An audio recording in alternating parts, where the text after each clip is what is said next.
for example, those 17 people that are approximately 17 people today, will they get food, gas, water, and supplies or food for their animals since they are living in an evacuation ordered area?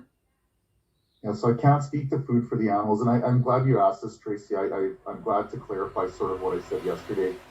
Anybody who's working on our line, has to have lunch, they have to have water, and they have to have gas to get to work. So if they're doing that for us, that's what would happen. As far as the rest of the supplies and other issues, I can't really speak to that. Those aren't things that we sort of manage. If they're working for us, though, of course, we're going to make sure that they are able to have a lunch and that they're able to have gas for their trucks that they need to get to work. And we do that no different than we would with our own crews or with the equipment that's working in there. So it's specific to the work that they're doing for us. Okay, thank you for clarifying that, Mike. And that would bring me back to my last question that I don't feel like I really got a clear answer from yesterday.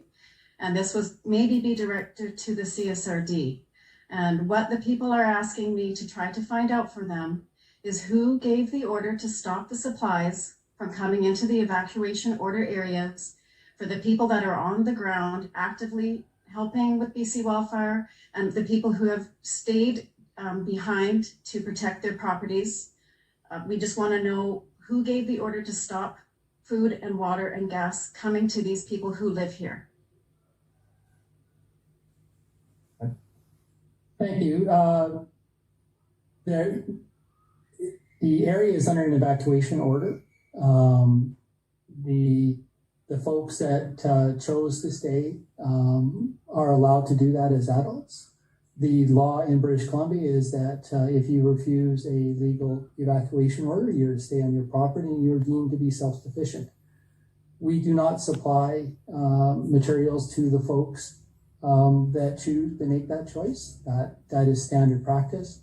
The process that folks have gone through in getting the training and signing up with BC Wildfire Service to participate in fighting the fire is appropriate and proper, and it's something that BC Wildfire does on a regular basis.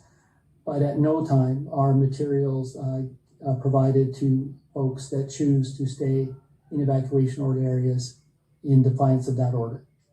Okay, I understand that you wouldn't be providing the supplies, but there are many locals who have friends and family members that are trying to make sure that their family is fed and has fresh, clean water and has propane and gas for the generators. We understand that you wouldn't provide it, but why are the people that are trying to send these supplies to them being stopped? We are required to, as best we can, provide security for those evacuation order areas, and we're not going to take the risk of having third parties enter order areas at all. Okay, thank you.